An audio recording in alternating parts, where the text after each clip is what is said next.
우리 증시가 쉬어가는 동안 미국 증시는 이틀째 상승 흐름을 보였습니다. 엔비디아가 시가총액 1위를 탈환했고요.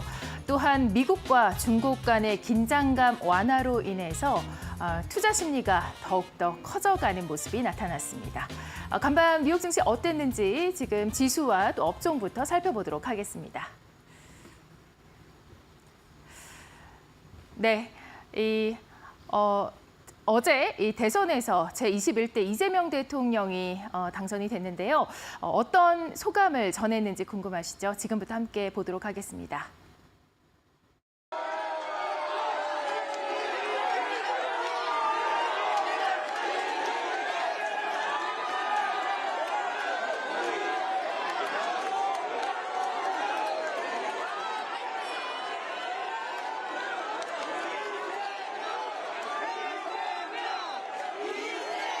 만약에 이대로 결과가 확정이 된다면 우리 국민들의 위대한 결정에 경의를 표합니다.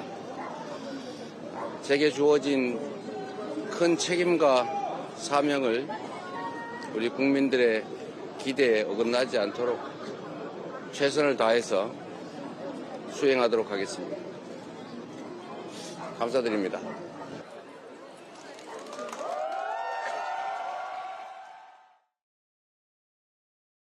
네, 앞으로 또 우리나라가 어떤 상황들이 펼쳐질지 상당히 궁금해지고 또 귀추가 주목되는 시점입니다.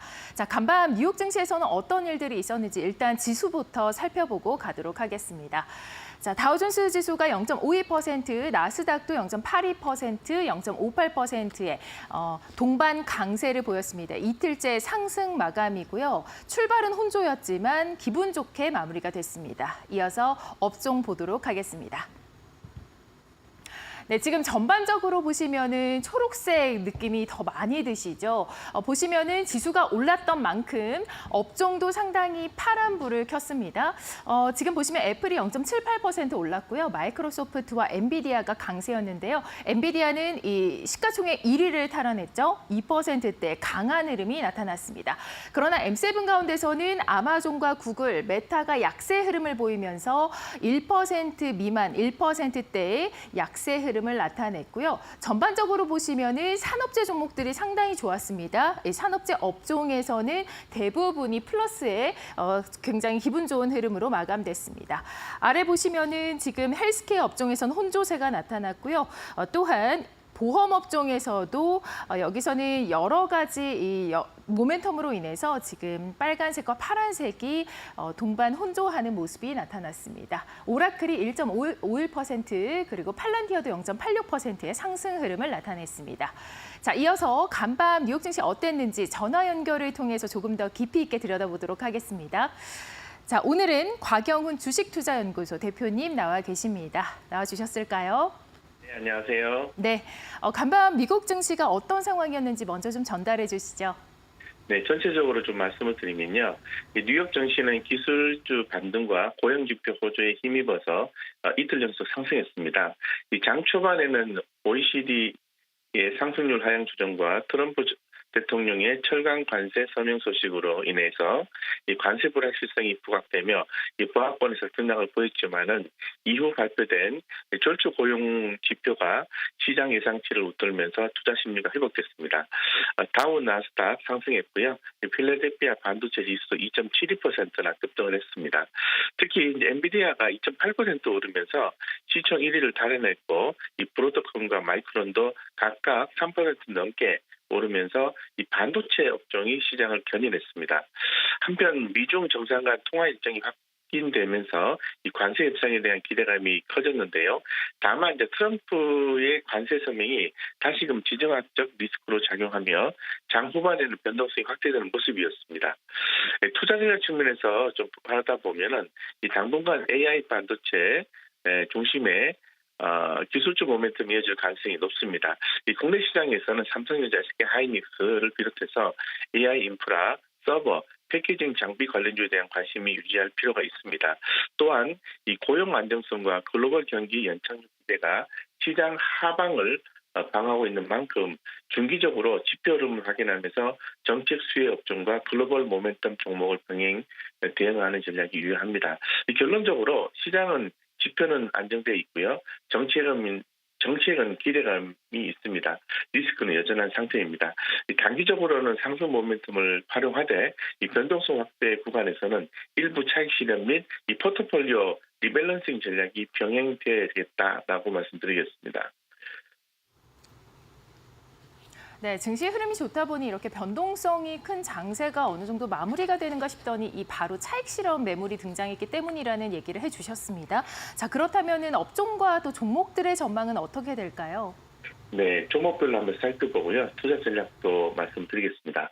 미국 증시는 기술주 중심의 강세가 지속되면서 종목별 뚜렷한 차별화 흐름을 보였습니다. 먼저 이 반도체와 AI 관련주가 다시 한번 시장을 주도했습니다. 이 엔비디아가 블랙웰 칩 수익성 개선 기대에 2.8% 상승했고, 이 블로드컴, 마이크론도 상승을 했습니다. 특히 이제 온 세미컨덕터는 긍정적 실적 전망을 내놓으면서 무려 11% 넘게 급등을 했고요. 이 필라델피아 반도체 지수는 2.7% 이상 오르면서 섹터 전반의 모멘텀이 여전히 좋다라는 것을 입증했습니다. 이 전기차와 2차 전지 섹터로 강세를 보였습니다. 이 테슬라는 중국의 친환경차 캠페인 수혜 기대감에 속속 상승했고요.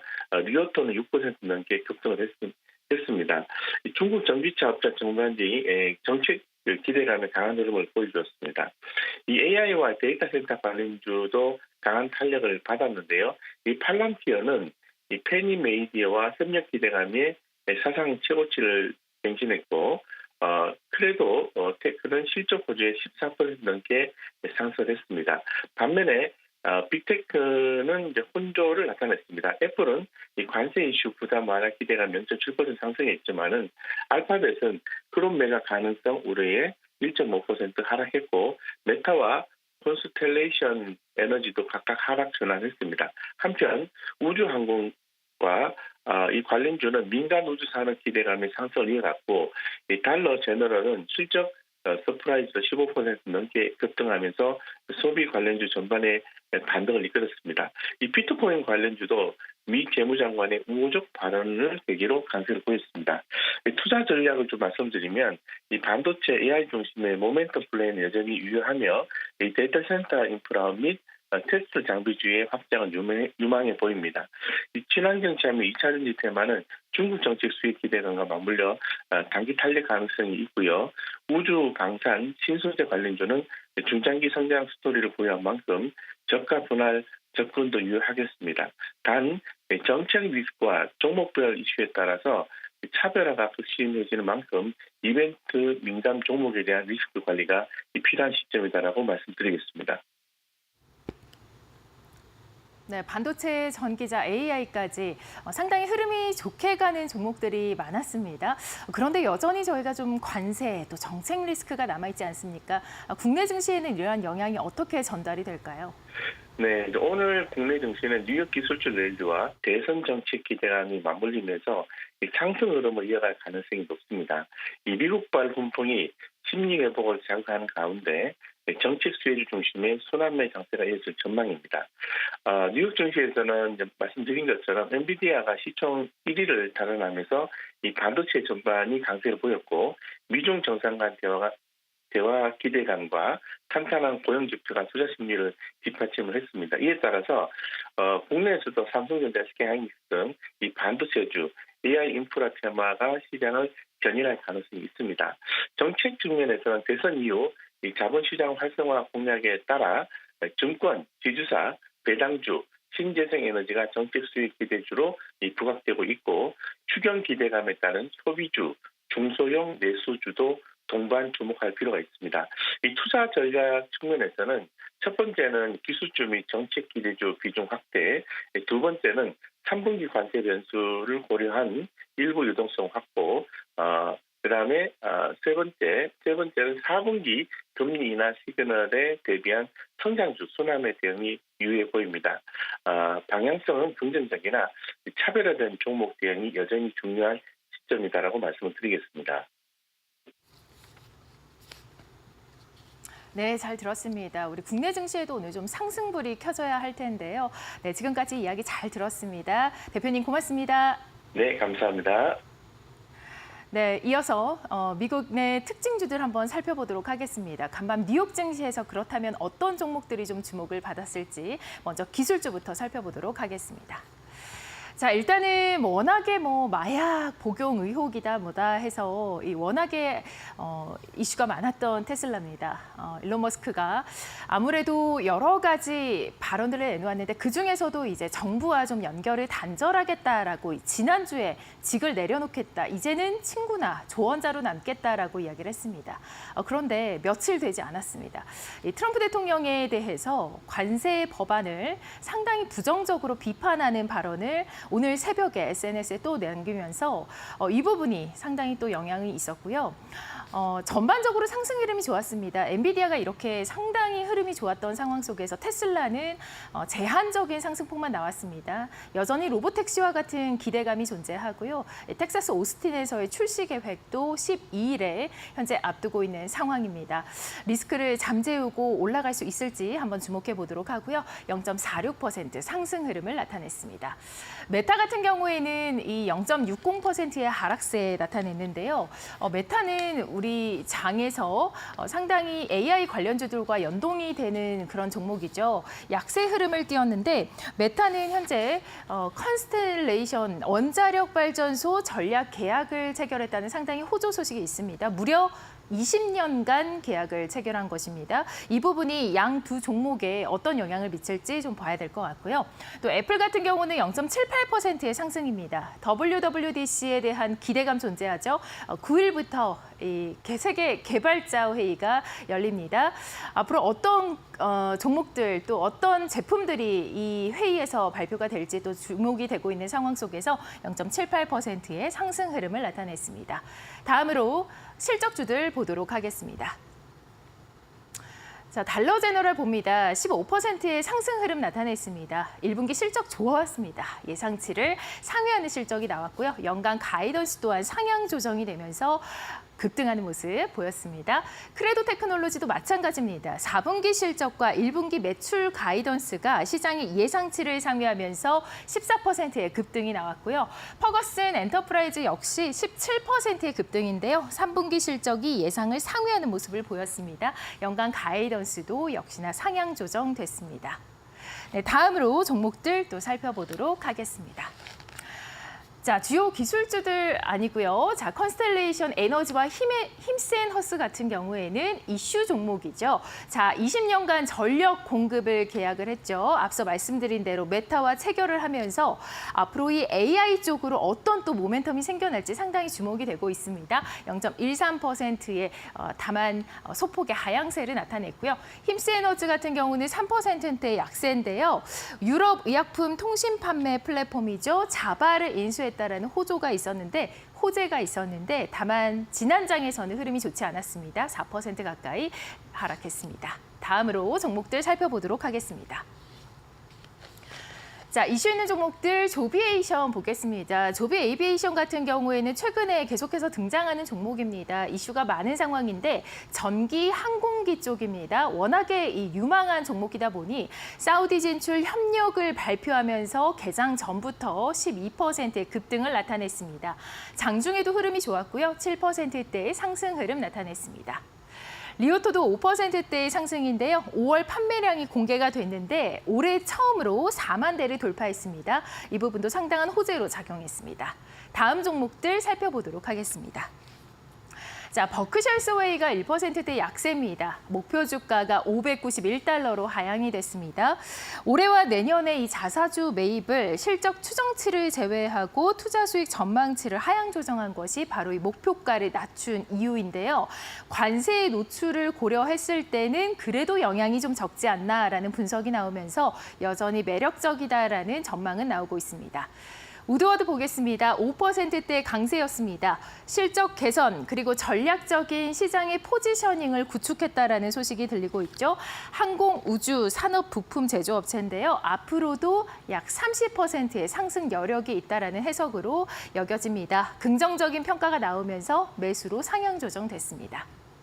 자, 범블 보겠습니다. 약세권 마감인데요. 6%대 약세였습니다. 매출, 유료 이용자 측면에서 감소가 우려된다라는 얘기가 나오고 있습니다. 온라인 데이팅 플랫폼인데 여성 중심의 차별화된 플랫폼으로 각광을 받았던 종목이지만 아직은 성장 재개를 위한 경영진의 전략이 부족하다라는 평가가 나오고 있습니다. 비중 축소 나오면서 하향 조정됐습니다. 자, 지금까지 이렇게 해서 특징주 살펴봤습니다. 앞으로도 어떤 얘기들이 이어질지 주목해 보시면 좋을 것 같습니다.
네, 머스트노 5 알아봅니다. 먼저 첫 번째 소식입니다. OECD 성장률 하향 조정입니다. 이중 경고인데요. 물가가 상향될 것이라는 전망도 나오고 있습니다. 일단 OECD 같은 경우에는 미국, 한국, 그리고 세계 성장률 모두 하향 조정했습니다. 일단 글로벌 성장 측면에서 팬데믹 이후에 최저 경고를 내린 것이라고 보시면 되겠는데요. OECD 전망으로 미국은 2.2%에서 1.6%, 2026년에는 1.5%로 낮아졌고요. 세계 경제 역시 2025년과 2026년 모두 2.9% 성장에 그칠 전망입니다.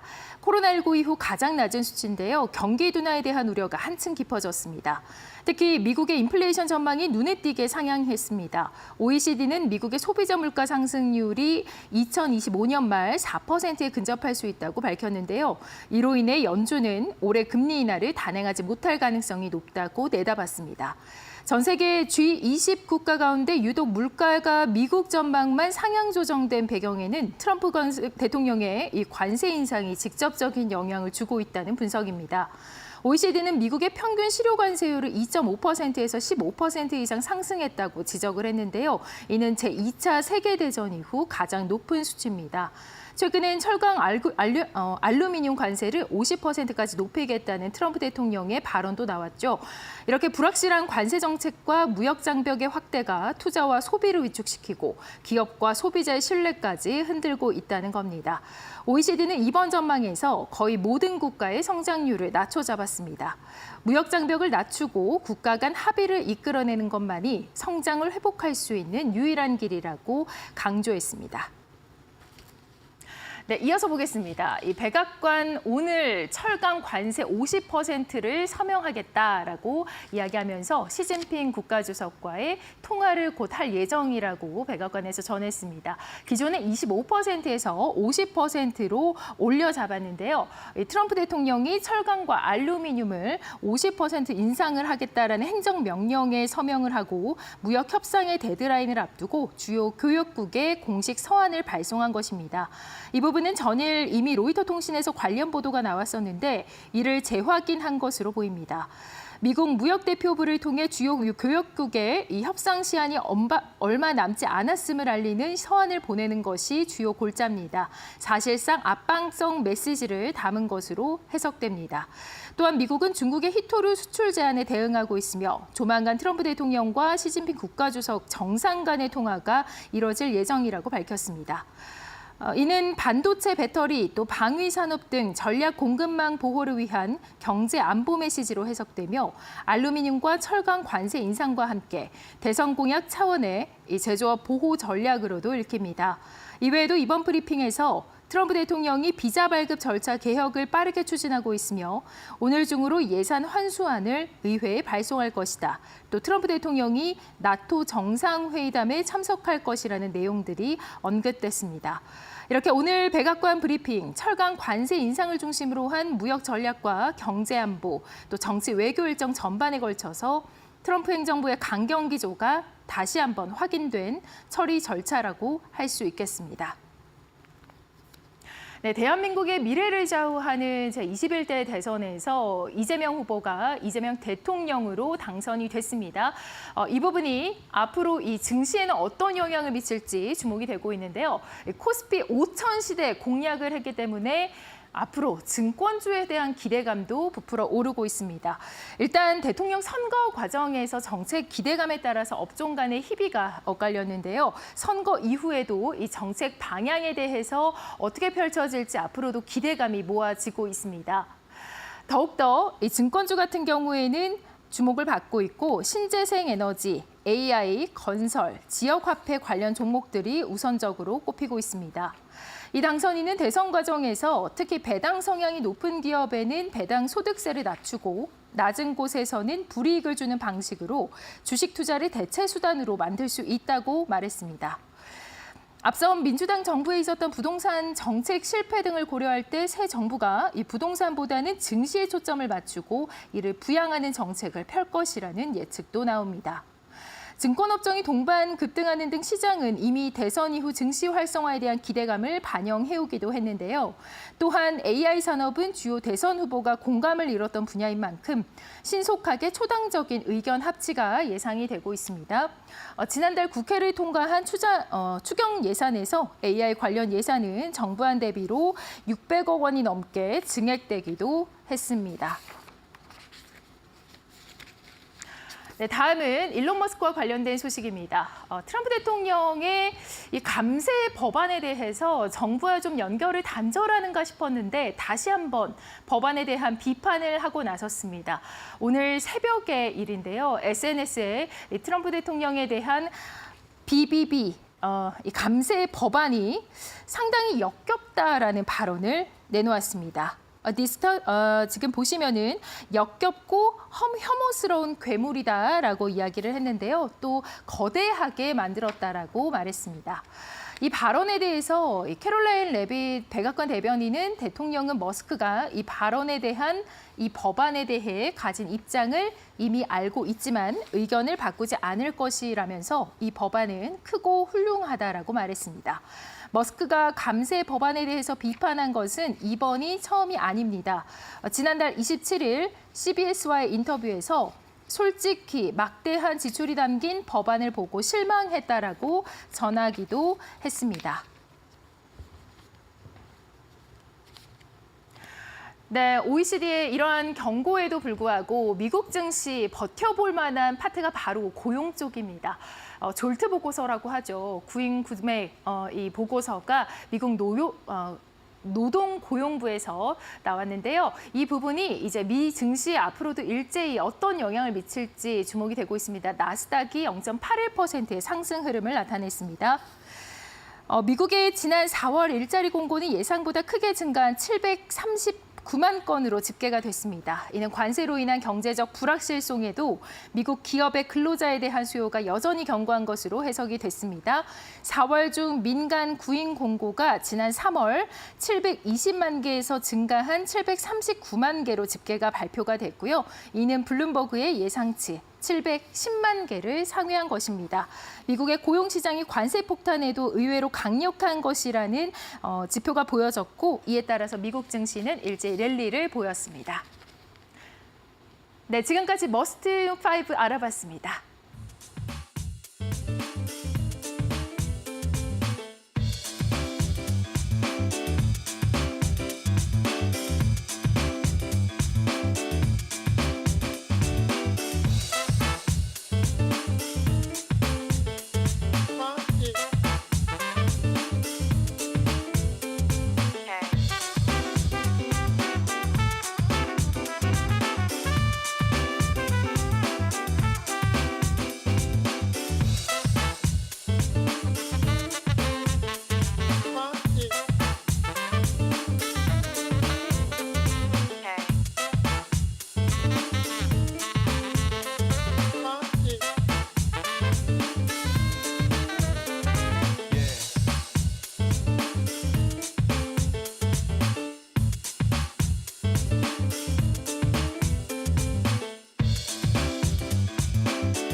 안녕하세요. 메디토크 신일섭입니다. 오늘의 주제는 캐롤라인 레빗 대변인 트럼프 대통령의 한국 대선 코멘트 있었는데 어디 뒀더라? 관세전쟁 소용돌이 속에서도 굳건한 칩보호 시장 개팔자가 상팔자인 세상 일자리도 따라가리 트럼프 관세 절대 아름다운 아니 절대 포기할 수 없는 단어입니다. 자, 캐롤라인 레빗 대변인이 굉장히 빠꼼하신 분인데 이게 실수였을까요? 아니면 뭘까요? 이게 그냥 갑자기 급작스러울 수도 있어요. 한국 대선 결과가 얼마 전에 나왔기 때문에 물어봤거든요. 폴란드는 약간 특이한 구조를 취하고 있죠.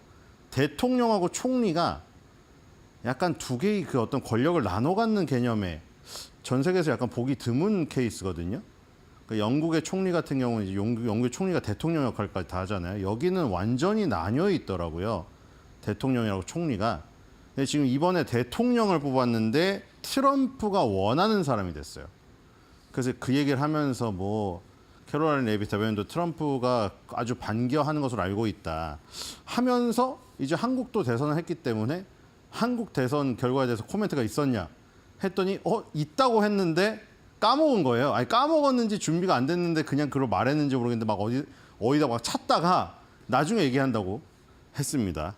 자, 그걸 갖고도 말이 많던데 어쨌든 자, 어떻게 될지 궁금합니다. 우리나라 이익을 위해서는 트럼프 아래 길 수도 있다 얘기를 했는데 과연 어떻게 될지 궁금하고요. 다음 캐롤라인 레빗 대변인의 연설 브리핑 아니면은 트럼프 대통령의 입에서 한국의 대통령에 대한 얘기가 이제 곧 나오지 않을까 이런 생각이 들고요. 자, 그 다음에 이제 4개월 만에 우리가 얼마나 발전했는지 상기시켜 드리고자 한다. 이 얘기 했습니다. 항상 먼저 깔고 하죠. 우리가 얼마나 단위가 맨날 바뀌어요. 4개월 만에 혹은 트럼프가 취임 100일 만에 하여튼 얼마 만에 이뤘다. 그거 굉장히 강조하죠.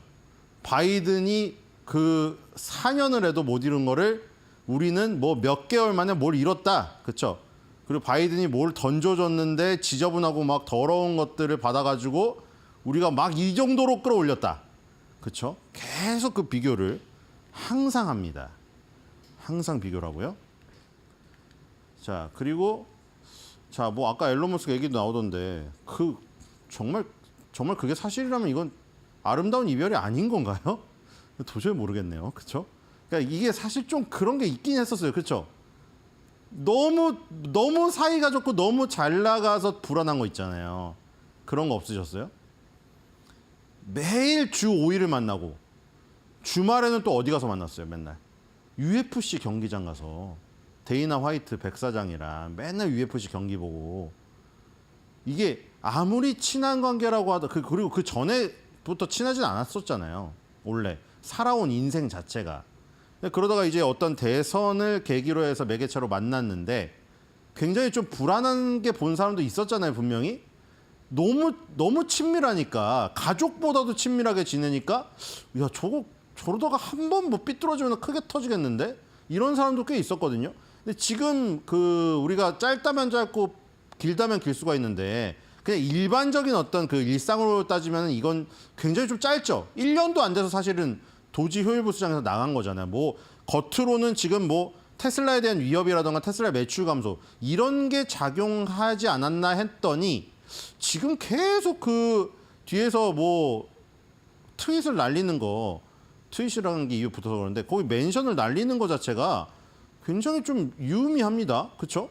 이게 분명히 우리가 보기에는 황금 열쇠를 받고 백악관을 언제든 드나들 수 있다 하는 프리패스 차원에서 주면서 헌정 영상까지 날렸는데 그게 지금 알고 보니까 오히려 그래도 도와준 게 있으니까 끝을 막 지저분하게 보이긴 싫으니 헌정 영상하고 황금 열쇠는 주는데 속으로는 아주 잘 됐다 하고 떠나버린 것 같은 느낌이 지금 그렇죠? 여기저기서 나오고 있는 거죠 지금. 그게 감세 법안이 아니었는가. 지금 이게 너무 합리적 의심이잖아요 이게. 갑작스럽게 우연히 겹쳤을 수도 있겠죠 그게. 지금 테슬라의 실적이 떨어지고 머스크가 운영하는 그런 회사들의 어떤 비전에 대한 어떤 지금 불확실성 이런 것과 감세 법안을 딱 내놓은 그 시점이 우연히 겹칠 수도 있겠지만 우연치고는 지금 너무 모든 것들이 딱딱 맞아떨어지잖아요. 감세 법안을 연방 하원에 밀어붙여가지고 한 표 차이로 통과시키고 바로 머스크는 아주 허울 좋은 핑계를 딱 대고 멋있게 퇴장을 했는데 퇴장하고 나서 뒤에서 계속 안 좋은 얘기를 하고 있잖아요. 캐롤라인 레빗 대변인 얼마나 날카롭게 얘기합니까? 근데 그런 질문만 나오면 날카롭지가 않아요. 그냥 약간 얼버무리거든요. 원래 알고 있었다. 그렇죠? 원래 항상 그랬다. 항상 그랬고 의견이 다를 수 있다. 근데 예전에 보시면 아시잖아요. 다른 나라 정상이 조금만 뭐 젤린스키 얘까지 안 가도 돼요. 조금만 트럼프의 어떤 심기를 건드리는 얘기를 하면 엄청나게 분노하면서 완전 보복을 하잖아요. 그러니까 물론 뭐 미국인은 아니지만 어쨌든 앨런 머스크가 미국에서 기업 활동을 하고 이러니까 뭐 그래서 뭐 더 강한 것도 있을까요? 백인이라서 그런 걸 감안하더라도 그쵸? 지금 상황은 너무 저기하다. 러프하게 대응하는 게 아닌가 이런 생각이 듭니다. 그래서 분명히 지금 뭔가 뒤에 이게 나중에 어떻게 터질 것 같아요. 나중에 트럼프 퇴임 후에 어쨌든 간에 지금은 계속 머스크가 공격을 하고 있는 입장이고요. 근데 이거를 뭐 버릴 수는 없죠. 버릴 수가 없습니다. 지금 이거를 통과시켜야 돼요. 스콧 베센트 장관이 말했잖아요. 감세랑 관세는 지금 이게 두 개가 같이 나가는 거죠. 그러니까 관세를 정말 많이 갈취해서 감세를 하고 더 나아가서 아예 소득세를 면제해 줄 수준까지 돼버리면 미국인들 이제 돈 낼 필요 없습니다. 이렇게 지금 홍보를 해놨잖아요. 그리고 지금 뭐 무디스라던가 이런 신용평가기관의 어떤 주장이라던가 걱정 이런 거 다 무시했잖아요. 우리는 GDP를 엄청나게 빠른 속도로 끌어올려가지고 감세 법안으로 인해서 부채가 늘어나더라도 덩치를 키워서 그거를 쳐버리겠다. 이렇게 얘기를 했잖아요. 그런데 아까 말했듯이 계속 앨런 머스크가 계속 뭐라고 한다고 한들 그걸 멈출 수가 없습니다. 폭주기관차죠. 지금 이제 계속 똑같은 얘기 또 했어요. 자, 당신은 그 크고 아름다운 법안. 여기서 적자를 늘린다고 말하는 것이 명백히 잘못됐죠. 또 똑같은 얘기 하잖아요. 왜냐하면 이 전망들이 의회 예산국이라는 데서 전망을 한 건데 저번 시간에 말씀드렸죠. 10년치 GDP를 성장률을 1.8로 잡아놨다고. 근데 트럼프가 지금 자기의 트루스를 올렸다고 보여드렸죠. 최대 5배까지도 우린 가능하다. 최저치가 얼마로 했다고 했죠? 지금 트럼프 행정부나 트럼프가 지금 자기가 잡아놓은 최저치가 3%라고 했어요. 그러니까 의회 예산국에서 잡아놓은 1.8%는 터무니없다고 하는 겁니다. 그런데 상원 의원 중에서도 반대하는 의원들이 있어요. 근데 그 의원들을 이제 배경을 이제 의심을 한 거죠. 자, 평가기관의 추산. 그러니까 론 존슨이나 란폴 같은 공화당 상원 의원조차도 반대를 하고 있어요. 지금 하원의원회에서 한 표 차이로 통과됐잖아요. 상원에서도 지금 공화당 의원들의 반대로 지금 그 반대표를 설득해야 되는 지금 상황이 있습니다. 자, 그렇죠? 여기서 이제 예산국이 등장합니다. 그 의회 예산국. 의회 예산국은 지금 계산 잘못하고 있다. 그때 GDP 1.8%로 하고 있다는 것도 얘기했는데 이제 이것도입니다. 5천억 달러의 더 많은 수입이 생겼는데 예산국은 그거를 모르고 있거나 아니면 알고 있으면서도 부정하고 있다는 겁니다. 계속 그 얘기를 하고 있는 것이고 그리고 또 이제 이런 배경을 의심하는 겁니다. 저번에 그 연방 하원 의원이 나와서 그 인터뷰한 것도 얘기 드렸죠. 의회 예산국을 다 누가 거기다 후원하고 있다? 민주당 의원이 후원하고 있다. 여기 똑같은 얘기 합니다. 2000년 이후로 의회 예산국 직원 중에서 공화당에 기부한 사람이 한 명도 없다.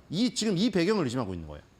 의회 예산국이 민주당 편이라는 거예요. 지금 캐롤라인 레빗하고 트럼프 행정부 주장이 민주당 후보와 정치인에게 기부를 하는 직원이 많이 있다. 그러니까 의회 예산국은 민주당 후보와 정치인에게 기부를 하고 민주당의 입맛에 맞는 정책을 내놓거나 아니면 전망을 한다. 그러니까 저번에 말씀드린 공을 돌리기 싫다. 지금 의회 예산국이 트럼프 행정부 안에서 전망을 발맞춰서 해보면 공화당 그리고 트럼프 행정부에 공이 돼버리니 그게 싫어서 일부러 이러고 있다는 겁니다. 지금 이렇게 주장하고 있죠. 자, 그다음에 철강 알루미늄 관세 얘기 안 나올 수가 없죠. 왜 갑자기 또 50%가 나왔습니까? 도대체. 자, 이거는 뭐 백악관에 와서 맨날 뭐 이야기해달라고 간청하고 있답니다. 뭐 다른 나라들이 와가지고 제발 협상을 해달라.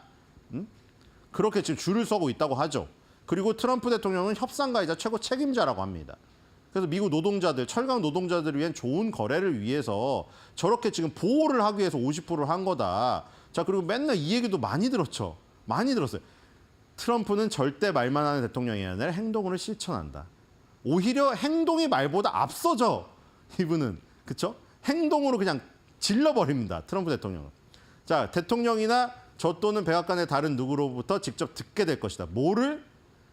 뒤에 나옵니다. 자, 일단 극심한 무역 적자에 대한 국가 비상사태를 선포할 권한이 절대적으로 있기 때문에 중단되었다. 뭐냐면 항소심 법원에서 그 하급 법원에서 나왔던 관세를 브레이크 건 그 법안을 다시 지금 연장을 시켜줘서 일단 트럼프의 관세는 연이어서 지금 되고 있잖아요. 그 이제 대법원의 판단을 받아야 되는 지금 상황에 처했는데 국가 비상사태를 선포할 권한이 절대적으로 있는 걸 인정했기 때문에 항소심 법원에서 그것도 인정해줬다는 겁니다.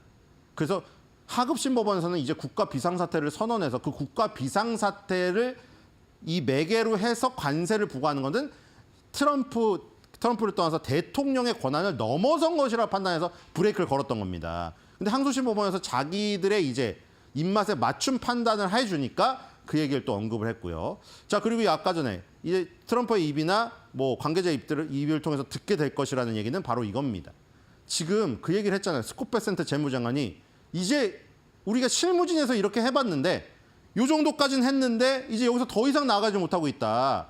뭐 히토류나 이런 것을 얘기도 꺼내지 않고 중국은. 그래서 이제 그 트럼프가 이제 그런 말까지 던져버렸잖아요. 스위스 제네바에서 맺었던 협정을 중국이 위반하고 있다. 그래서 중국이 이제 성명을 내서 발끈했죠. 그랬더니 이제 스콧 베센트 장관이 이제 더 이상 이 사태까지 이르면 나는 할 게 없다. 트럼프랑 시진핑이 직접 통화를 해야 된다. 이렇게 얘기를 했죠. 그래서 이제 트럼프 대통령이 시진핑하고 통화를 언제 할 것인가. 지금 초미의 관심사예요. 이게 시진핑하고 트럼프랑 통화를 해야 된다는 걸 스콧 베센트 장관이 공을 던져버렸기 때문에 이제 트럼프가 해결해야 됩니다. 여기서 사실 갑자기 트럼프가 또 위신이 저기 떨어지게 스콧 베센트 장관 무슨 얘기인가? 자네가 책임자 아닌가? 지금 그런 성격이 아니기 때문이죠. 그래서 이제 트럼프 대통령과 시진핑 주석은 수녀에 걸쳐 존중하는 관계를 유지하였답니다. 이건 트럼프도 맨날 얘기하는 얘기죠. 중국을 비판하기 전에 항상 그걸 깔고 시작해요. 맞죠? 저는 시진핑 주석을 존중하고 뭐 오랫동안 우리는 좋은 관계를 맺었고 심지어는 뭐 통화를 계속했다고 하잖아요. 지금 확인된 바는 중국이 확인을 안 해주기 때문에 모르겠는데 트럼프는 계속 그렇게 얘기하고 있습니다. 자, 그래서 이제 어떤 기대를 하고 있느냐. 그 얘기에서 아까 전에 그 얘기가 나온 겁니다. 어떤 기대를 하고 있느냐는 트럼프 대통령보다 내가 앞서서 얘기하긴 싫지만 조만간 내가 받아서 얘기를 하던가 아니면은 핵심 관계자들에게 코멘트가 나올 것이다 하고 마무리가 됐고 다음으로 넘겼습니다.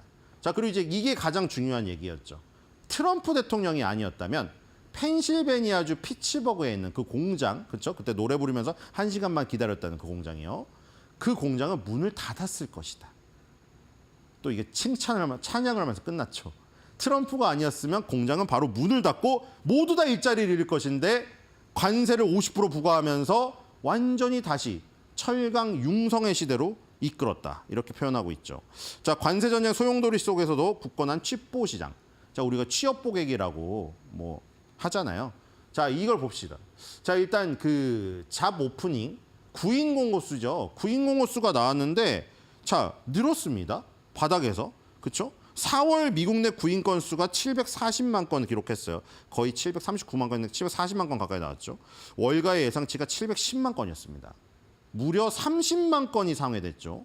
그러니까 기업이 사람을 구하고 싶어서 일자리를 내놓은 거예요. 공고를. 그렇죠? 아니 잘 될 것 같으니까 내놓지 회사에 사람이 필요가 없는데 괜히 돈을 지불하면서 거기 사이트에다가 공고를 올릴 리가 없잖아요. 그렇죠? 아니면 뭐 링크드인 같은 데서 그 기업 그 핵심 관계자들이 막 구인 구직을 하려고 막 멘션 날리고 이럴 필요가 없잖아요. 근데 그런 것들이 늘었다는 거죠. 그리고 3월 대비해서도 19만 1,000건이 늘었습니다. 자, 그래서 예상치 상회됐고요. 그렇죠? 여기 나오죠? 710만 건이었는데 739만 건 나왔다. 예상치 많이 상회했습니다. 자, 이거는 이제 자발적 퇴직입니다. 자발적 퇴직은 이제 그거죠.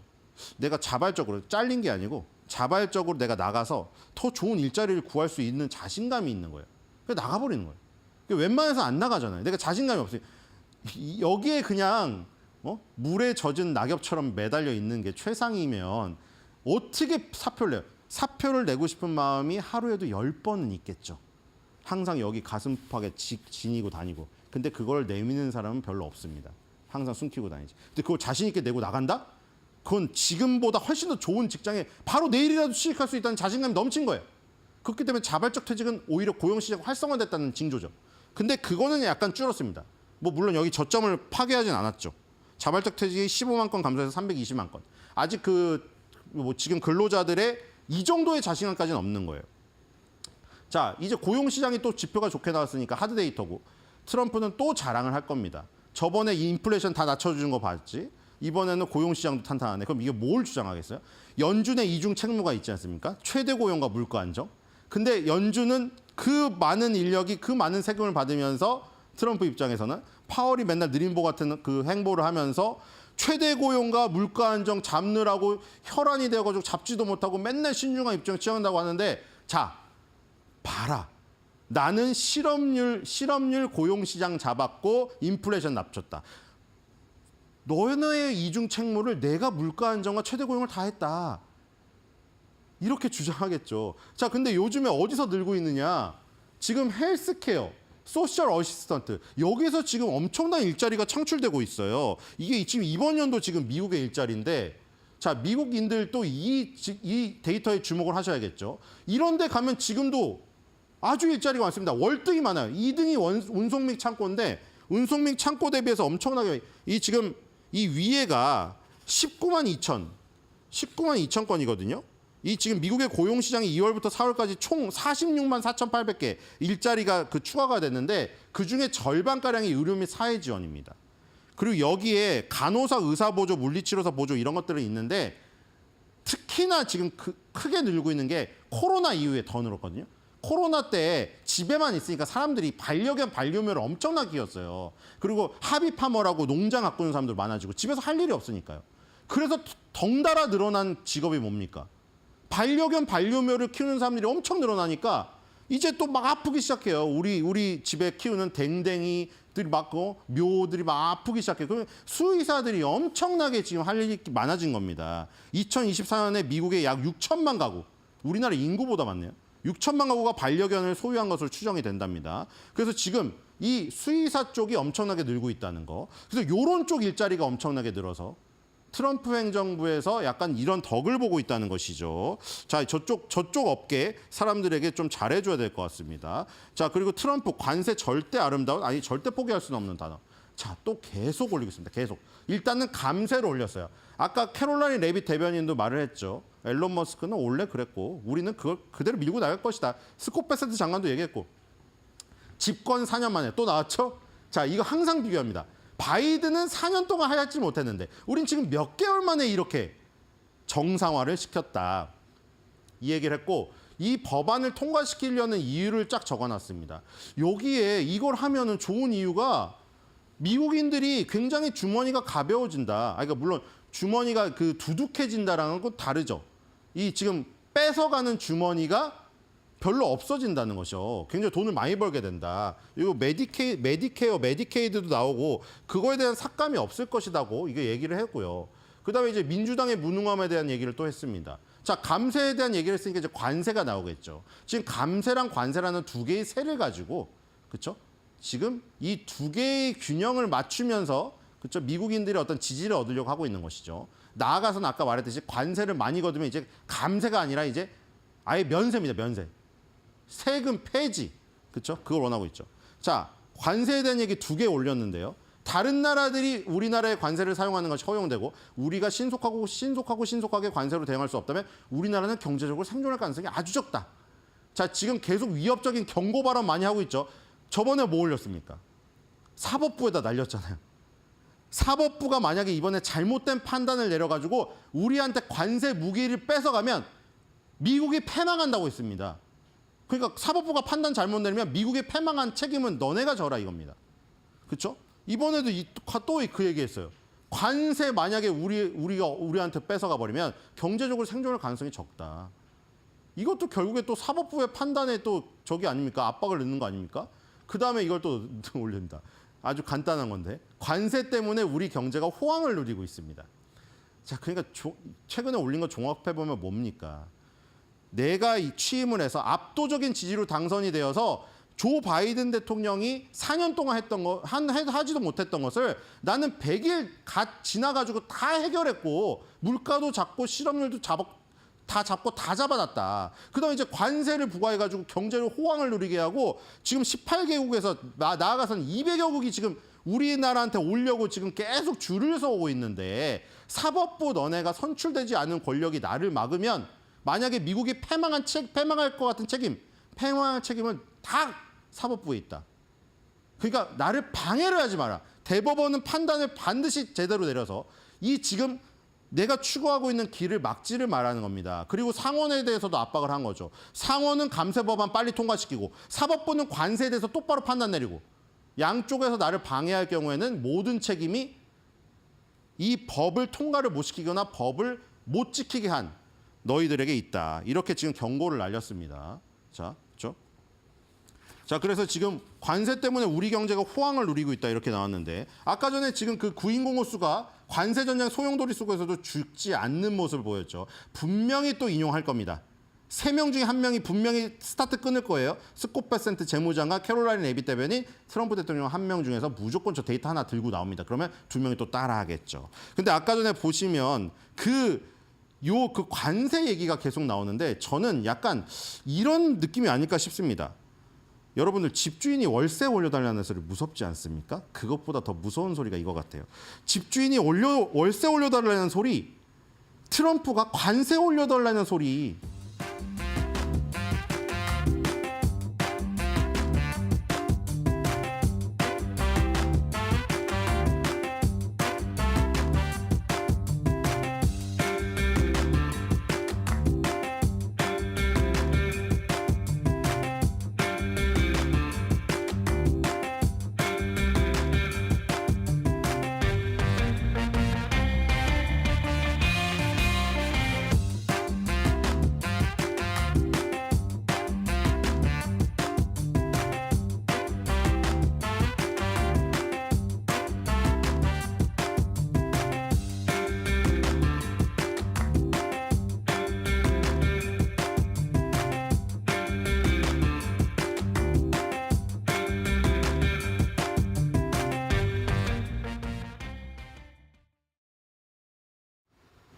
네, 간밤 뉴욕 증시는 어떤 모습이었는지 증시 한판으로 살펴보도록 하겠습니다.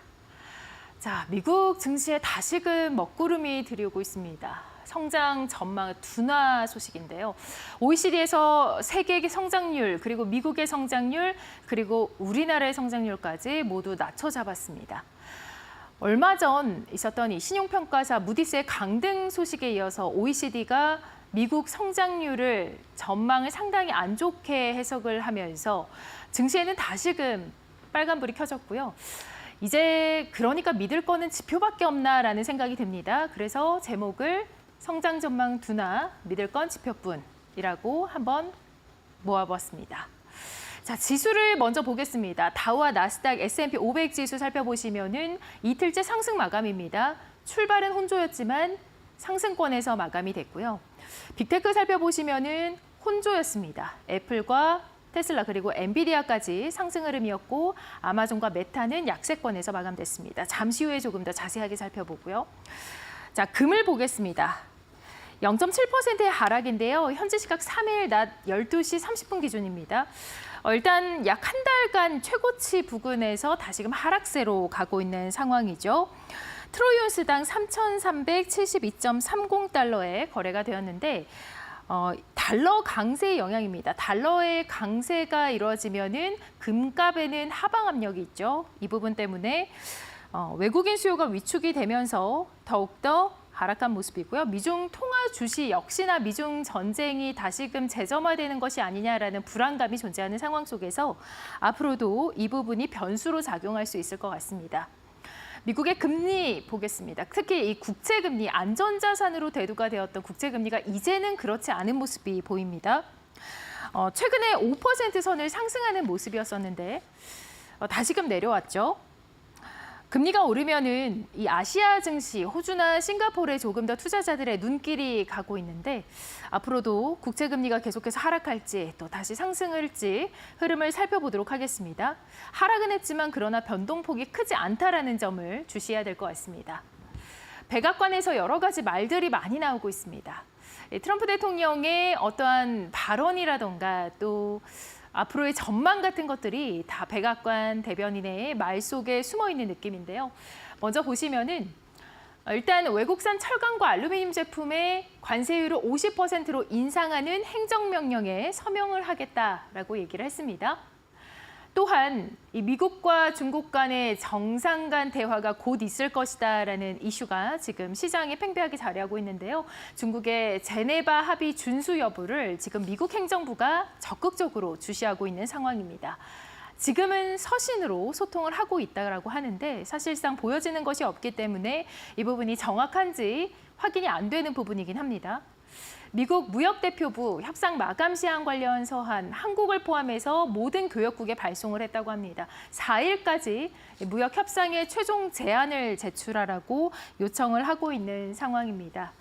비관세 장벽 정책 등이 내용으로 포함될 것으로 보이고요. 7월에 관세 유예가 끝나죠. 이 부분이 또 7월의 증시에 어떤 영향을 미칠지 지켜봐야 될 것 같습니다. OECD의 전망을 보시면 미국과 전 세계 올해 추가 하향했습니다. 미국은 기존의 2.2%에서 1.6%로 하향을 했고요. 역시 트럼프 관세 혼란 때문입니다. 내년도 전망도 상당히 부정적으로 잡았는데 1.5%로 보고 있습니다. 한국 같은 경우는 1.5%에서 1.0%로 하향했습니다. 미국 다음으로 주요국 가운데서는 낙폭이 큰 상황입니다. 지표 보도록 하겠습니다. S&P 글로벌 미국 제조업 PMI 지수 발표됐는데 52로 집계됐습니다. 예상치가 52.3인데요. 소폭 하회하는 모습이 나타났고요. 확장세가 예상보다는 다소 약화가 됐지만 여전히 성장세가 있다. 50선을 지켜줬다라는 얘기가 나오고 있습니다. 또 미국의 민간 고용 보고서가 발표가 됐는데요. 이 부분이 상당히 주목이 가고 있습니다. 민간 고용이 4월 일자리가 739만 건입니다.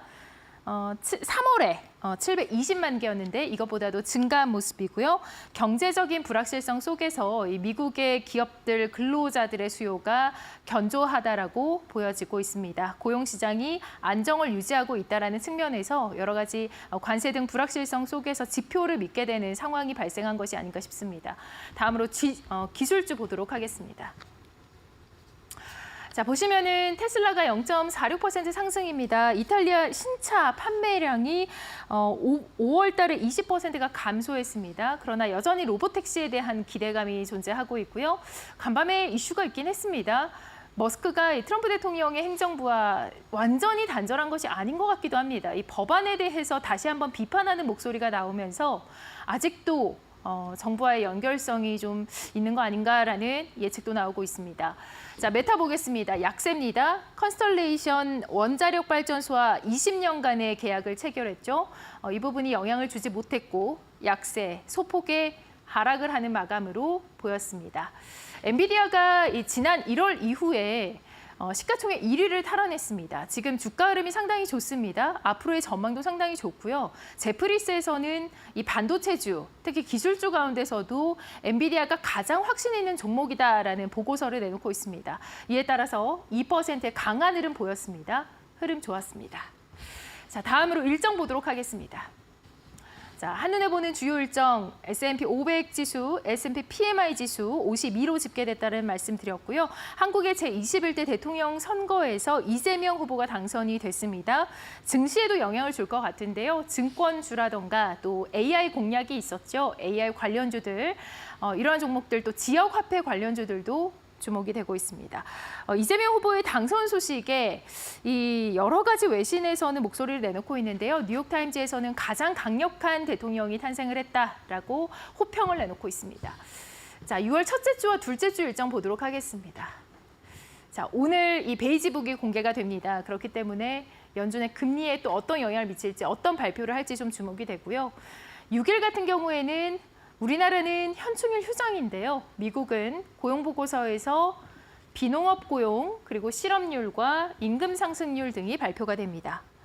9일은 애플 WWDC 시작될 예정이고요. 12일, 11일은 미국의 소비자 물가지수 CPI와 생산자 물가지수 PPI가 발표될 예정입니다. 굉장히 주요 핵심 지표들이 6월 초반에 자리 잡고 있기 때문에 앞으로의 흐름도 지켜봐야 될 것 같습니다. 네, 지금까지 마감 시그널 살펴봤습니다.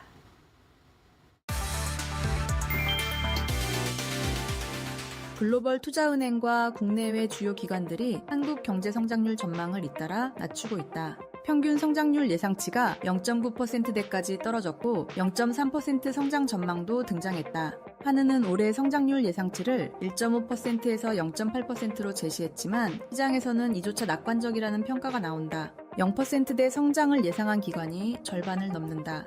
내수 부진과 미국 관세 정책에 따른 수출 타격 등이 주요 원인이다. 일부 기관은 관세 갈등 완화를 이유로 전망치를 소폭 상향했지만 대체로 한국 경제에 대한 비관론이 확산하는 분위기다.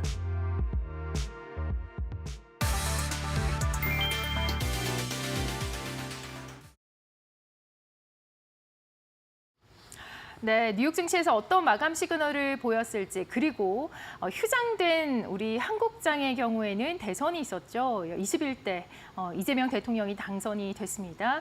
이 이재명 대통령의 당선으로 앞으로 이 증시에는 또 어떤 영향이 있을지 한번 살펴보도록 하겠습니다. 주요 공약으로 살펴보는 수혜 테마를 준비했는데요. 자, 일단은 미국의 증시를 먼저 한 번 더 보겠습니다. 자, 다우와 나스닥, S&P 500 지수 모두 지금 보시면은 1% 약간 미만의 상승을 보였습니다. 이틀째 상승으로 마감이 됐고요. 자, 부동산 개발과 도시재생 쪽으로도 상당히 흐름이 좋을 것으로 보입니다. 자, 1기 신도시 재건축 전면 호영과 또 250만 호의 주택 공급 공약, 그리고 공공임대주택, 기본주택 도입 공약이 있기 때문에 건설주에도 좀 영향이 있지 않을까 싶습니다. 자, 오늘장 상당히 궁금해지는데요. DL ENC 48,500원에서 마감이 됐죠. 자, 지금 보시면 0.41%의 상승입니다. 그리고 GS건설 상당히 흐름이 안 좋았는데요. 0.44%, 상지건설이 급락하는 모습이 나왔었죠. 18,490원에서 마감이 됐습니다. 자, 다음 어떤 또 공약들이 국내 증시에 영향을 미칠지 한번 살펴보도록 하겠습니다.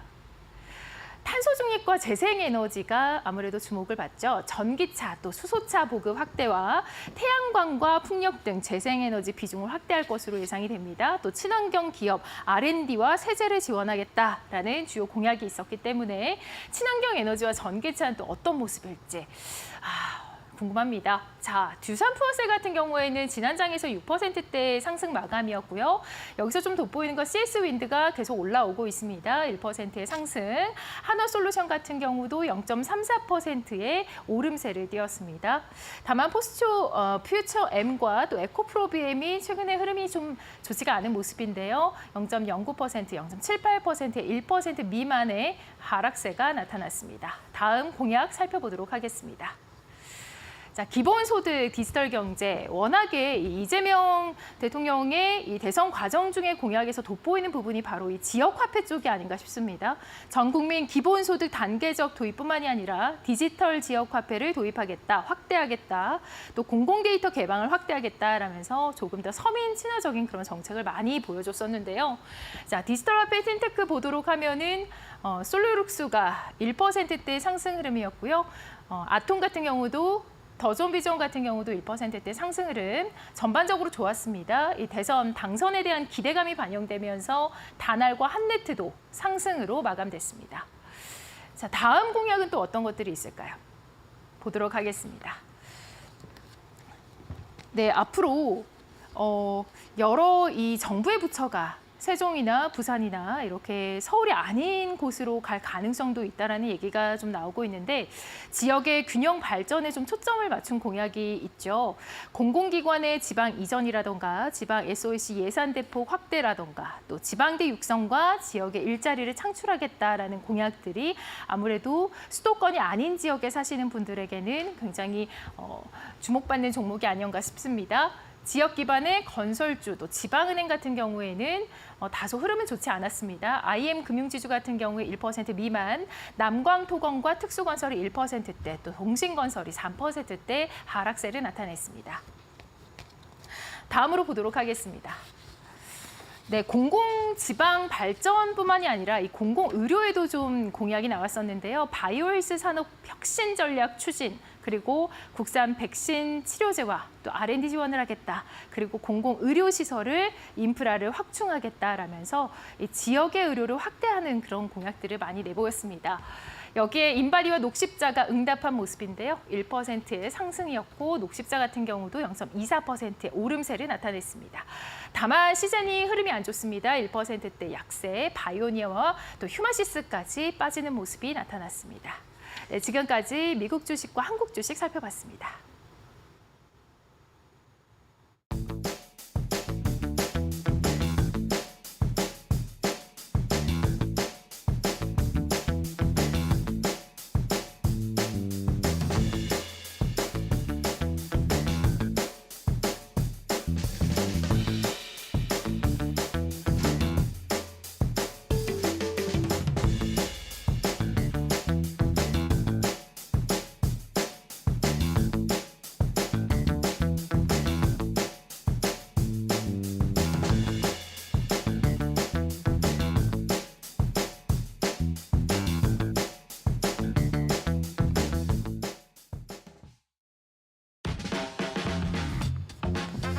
네, 여러분, 평소처럼 주무시진 못한 하루였죠. 네, 드디어 이제 새로운 대통령이 탄생을 했습니다. 6월 4일 수요일 이데일리 신문, 이데일리 TV 뉴스 브리핑 시작하겠습니다. 네, 표에서 첫 번째 역시 대선 얘기로 해야죠. 예, 조금 전에 이제 선관위에서 이제 확정이 돼서요. 이제 이재명 대통령으로 이제 이름을 이제 부를 수가 있게 됐습니다. 이재명 더불어민주당 대통령 후보가 어제 대선 21대 대선을 통해서 대통령으로 최종 당선이 확정이 됐습니다. 저 표는 저게 이제 어제 10시, 11시 정도 현재이기 때문에 조금 전에 최종 개표 완료된 수치로 좀 말씀을 드리면 이재명 대통령이 49.4%, 그다음에 김문수 국민의힘 후보가 41%대 이렇게 해서 50%, 즉 과반에 미치지는 못했지만 역대 진보 정권 대통령 후보 가운데는 가장 높은 득표율로 당선이 좀 확정이 됐습니다. 투표율이 거의 80%로요. 지난 15대 김대중 대통령 때 그때 이제 대선 때 이후로 역대 최대치. 요 직전이 이제 지난 20대 대통령 선거 때인데 그때 77.01%인가요? 그때보다 한 2% 포인트 이상 더 높아진 역대 최고 수준의 투표율을 기록을 했고. 그 다음에 과반을 이제 박근혜 대통령이 이제 그때 과반 넘었죠. 그 이후에 이제 다시 과반의 득표를 획득을 하느냐 이게 참 관심사였는데 후반에 가서 특히 이제 이 부산 부울경이라고 보통 얘기하죠. 부울경 쪽하고 이제 대구 경북 쪽의 득표율이 기대보다 조금 못 미치면서 보시는 것처럼 이제 50%의 득표는 못 미친 어쨌든 대통령으로서 이제 당선되는 데는 뭐 문제 없는 50%에 가까운 득표율로 21대 대통령에 이제 선출이 됐습니다. 조금 전에 오늘 새벽에 나온 얘기 이게 이제 아직 대통령실이죠. 이제 대통령실에서 아직 발표가 난 건 아니기 때문에 내정이라고 정도만 말씀을 드려야 될 것 같은데 지금 몇 개 언론사에서 아침에 새벽에 이제 공통적으로 나온 얘기는 국무총리의 김민석 수석 최고위원 사선입니다. 그 다음에 대통령 비서실장에 3선의 강훈식 의원이 내정이 됐다라는 소식이 전해지고 있는데요. 강훈식 의원은 이번 대선에 이제 상황실장을 맡으면 사실상 이제 비서실장 역할을 계속 해왔던 분이기도 합니다. 그래서 이 두 내정자가 모두 공통점이 하나가 있는 게 전략 쪽이라는 겁니다. 김민석 최고위원도 그렇고 강훈식 의원도 그렇고. 그러니까 이 얘기는 무슨 얘기냐면 사실 이제 인수위원회가 없이 바로 들어가는 또 정부가 되기 때문에 일사불란하게 움직여야 될 필요성이 있다라는 의미에서 내각의 일단 최고 리더인 국무총리에도 전략통을 그다음에 대통령 비서실에 역시 최고 리더도 역시 이런 전략통을 전진 배치를 해서 이제 가겠다 이런 이 대통령의 의지가 이번 인선에서 이제 하나씩 나타나고 있다 볼 수가 있겠고요. 아직 다른 인선들 예를 들어서 뭐 그 현재 이제 그 임명직으로 선출직이 아니라 임명직으로 할 수 있는 다른 뭐 감사원장 뭐 등등등 해서 이런 쪽은 그다음에 그 중요한 게 지금 상황에서는 그 안보실장이거든요. 외교안보실장 요 청와대 대통령 외교안보실장이 누가 될지 위성락 전 위원하고 그다음에 김현정 전 수석 왔다 갔다 이름이 이제 하마평에 오르고 있는데 아직 그런 얘기까지는 안 나오고 있고요. 아마 오늘 중으로 주요 포스트에 대한 주요 보직자들에 대한 내정이 이루어질 것으로 보입니다. 당분간은 기존 정부 체제에서 정부에서 임명이 됐던 이 장관들 이런 사람들이 사임하지 않는 한 당분간 유지가 되기 때문에 차관급들에 대한 인선 작업을 서두를 것이다 이런 얘기도 좀 나오고 있습니다. 근데 진짜 쌓여있는 현안이 참 무지막지합니다. 일단 당장 오늘 새벽에 트럼프 대통령이 7월 8일까지 이 관세 관련된 협상을 마무리하겠다는 얘기를 했는데 이제 한 달 정도밖에 안 남은 상황인 거죠. 이 안에 최종 제안을 내놔야 되는 상황인데요. 만만치 않은 사실 일정입니다. 그리고 50% 품목 철강하고 알루미늄 품목 관세 20%에서 50%로 올린다는 얘기 좀 사인 또 했고요. 굉장히 엄혹한 상황입니다. 이런 상황에서 좀 되자마자 사실 숨들일 틈 없이 이제 여러 가지 국정 운영을 해야 되는 상황이 됐는데 국내도 국내지만 이 글로벌한 이 관세 리스크 관련된 여러 가지 상황들이 녹록지 않다라는 점 알고요. 다만 이제 과거 이제 FTA를 진두지휘했던 뭐 김현정 전 이제 안보 2차장 같은 이런 외교 통상 전문가들이 가까이 있기 때문에 이분들 중심으로 대안을 잘 마련할 거라 생각이 되고요. 그다음에 당선 즉시 비상경제 대응 TF 구성한다는 얘기를 했었거든요. 후보 대선 운동 시절에 아마 이 작업이 빠르면 오늘 내일 중으로 이루어질 것으로 보입니다. 그다음에 이러다 보니까 이제 기재부를 중심으로 이제 부처 차원에서 특히 경제 부처들 중심으로 해서 이제 이 대통령의 대선 공약, 경제 관련 공약들을 뒷받침하기 위한 구체적인 내용들 준비하는 작업에 들을 것으로 보이고요. 민생경제 활성화, 통상 대응, AI 산업 활성화 이런 내용들이 핵심이 좀 될 것 같습니다. 아마 대미 협상팀도 곧 조직을 할 것 같아서 이런 작업들이 이루어질 것 같고 지금 일각에서는 빠르면 이번 주 안에라기보다는 오늘 내일 사이에 아마 트럼프 대통령하고 직접 전화 통화가 있을 가능성이 높다 이렇게 얘기도 좀 나오고 있습니다.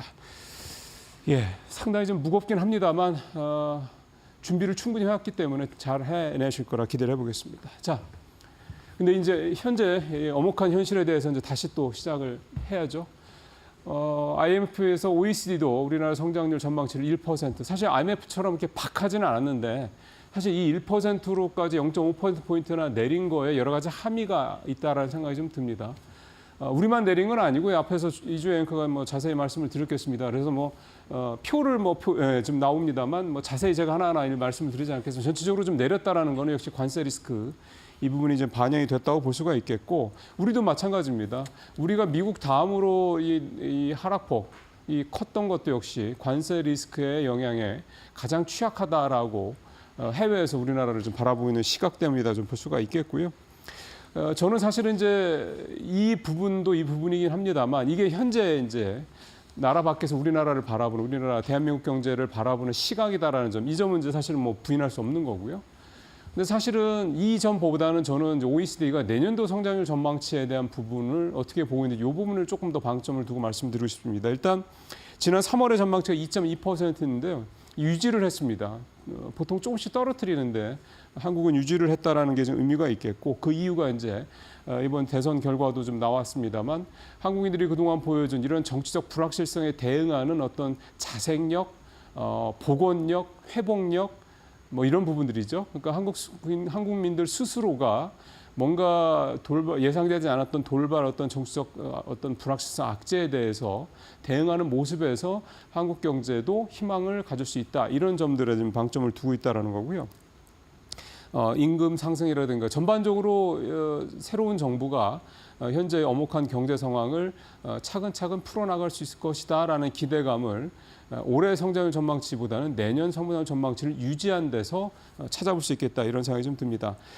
다만 이게 참 걱정스러운 부분이긴 합니다. 지금 미국이 잘 아시는 것처럼 이 재정 적자 문제 때문에 계속 이제 여러 가지로 이제 불협화음들이 나타나고 있는 거 아니겠습니까? 마찬가지로 우리나라도 아직은 물론 뭐 이런 주요 선역들에 비해서는 이 국가부채 비율이 GDP 대비 국가부채 비율이 낮은 편이긴 합니다만 결국은 한국 정부가 이런 여러 가지 엄혹한 경제 상황을 풀어내기 위해서 재정 정책을 즉 정부의 곳간을 풀 수밖에 없는 거고 그러다 보면 결국 정부의 재정 적자 이 비율이 늘어날 수밖에 없다라는 점. 그래서 이런 부분들을 이제 OECD도 지적을 좀 하고 있고요. 그렇기 때문에 장기적인 재정 운용 체계를 마련해야 된다라는 얘기를 좀 또 내놓고 있습니다. 통화 정책과 관련해서는 연내 2번 정도 금리를 더 0.25%포인트씩 내릴 것이다. 근데 거기다 뒷붙인 얘기는 한 방에 더 세게 내릴 수도 있다. 그러니까 0.25%포인트씩 2번이 아니라 0.5%포인트를 한 번에 내릴 수 있다. 이런 얘기도 좀 했습니다. 이거는 사실은 한국은행 내에서도 상황에 따라서 얘기를 좀 이렇게 표현을 하고 있기 때문에 충분히 가능하다. 그만큼 한국 경제 상황을 좀 조속히 수습을 해야 된다. 이런 부분에 한국은행도 역시 동의를 하고 있기 때문에 이 부분을 좀 볼 수가 있겠습니다. 자, 세 번째로 이제 증권면의 토끼사 얘기를 좀 해보도록 하겠습니다. 역시 대선 이후에 시장이 어떻게 될 거냐 이게 사실 제일 관심사죠. 아마 오늘 저희 이데일리 TV도 앞으로 진행이 될 이런 마켓나우 일보라든가 이런 프로그램들에서 아마 이 부분을 가장 중요한 어젠다로 삼고 아마 말씀들을 나눌 예정인데요. 좌표 한번 보실까요? 대선 이후 코스피 등락률을 비교를 좀 한 겁니다. 보시면 문재인 대통령 때 이게 그 회색 제일 왼쪽에 회색이 한 달 뒤. 그다음에 파란 색깔이 3개월 뒤, 그다음에 6개월 뒤가 빨간색입니다. 뒤로 가면 갈수록 상승폭이 문재인 대통령 때는 커졌고 이 전임 대통령 때는 뒤로 가면 갈수록 낙폭이 더 커졌습니다. 그러니까 사실은 지난 이제 81년 이후에 대선이 있었는데 그 대선 그 중에서 9번의 대선이 있었는데 보통 한 달 뒤에는 주가가 3, 4% 올랐고요. 1년 뒤에는 14, 16% 정도 주가가 올랐다라고 합니다. 이 유진투자증권에서 이제 분석한 내용인데 이번 대선도 좀 그런 부분들에 대한 기대감이 좀 살아있다 볼 수가 있겠고요. 뭐 2017년 문재인 대통령 때 그때에 비하면 한 달간 그때는 코스피 3.8%가 올랐었고 윤석열 대통령 때도 한 달 동안에는 3% 정도, 2.97% 정도 오르긴 했었습니다. 이게 이런 부분들이 좀 있다. 그러니까 사실 뚜껑은 열어봐야 되는데 결국은 시장에서 뭐에 더 주안점을 들 것이냐. 근데 지금 시장 흐름이 과거에 대비해서 좀 더 좋을 거라고 예상을 한다라는 거는 결국은 추경이라든가 그다음에 이 대통령이 경제 상황, 경제라는 이 부문에 대해서 그 역대 어떤 대통령들보다 뭐 DJ 이후에는 김대중 대통령 이후에는 아마 가장 이 경제 또는 주식시장에 대해서 밝은 사람이라는 부분 이런 부분들이 아마 기대감을 좀 낳게 저는 볼 수 있겠고요. 여러 가지 좀 전에 나왔던 자본시장 관련된 부분도 있겠습니다만 그런 어떤 정책의 변화들 이런 것도 예상이 좀 되고요. 업종별로 보니까 음식료, 담배 이게 이제 과거 대선 이후에 업종 중에서는 가장 눈에 띄는 모습을 보였다. 이번에도 괜찮을 거로 보는 게 최근에 가격이 올랐다는 점이 반영이 된다면 그런 부분이 있을 수 있고요. 또 과거에 좀 표현 나옵니다만 이 금융주들도 상당히 좀 지금 금융과 증권주들도 과거 대선 이후에 주가가 좀 좋았던 섹터다 이렇게 분석들이 나오고 있습니다.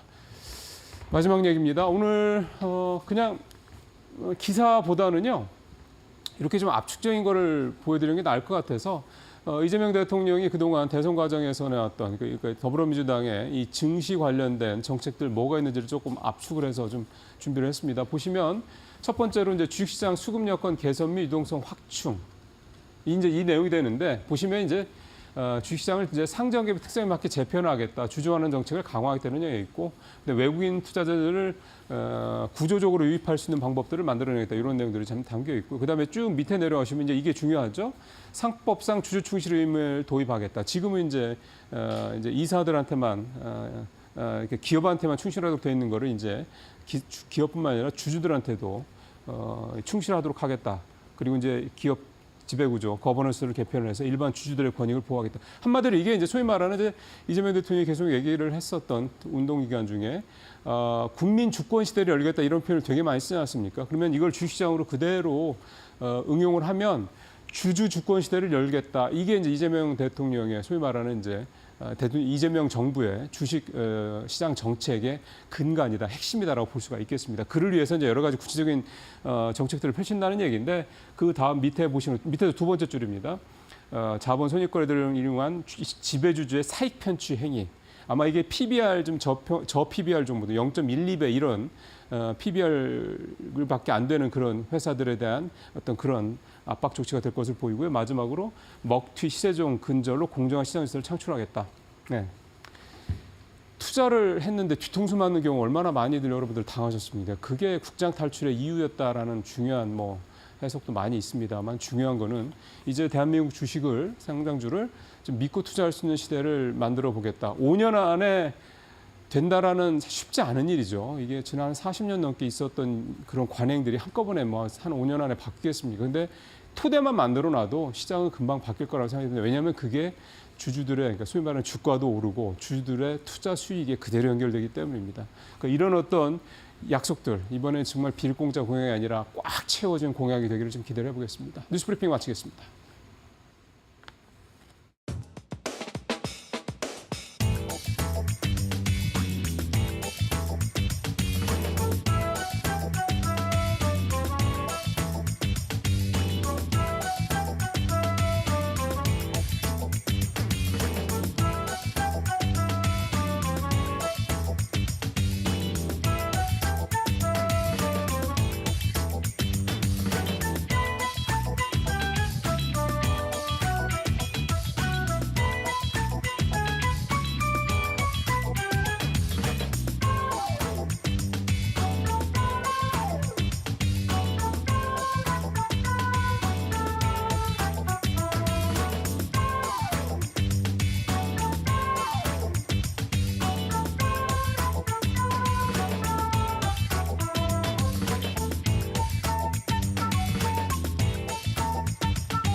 네, 시장의 여러 가지 이슈들을 조금 더 깊이 있게 들여다보는 마켓 비하인드 시간입니다.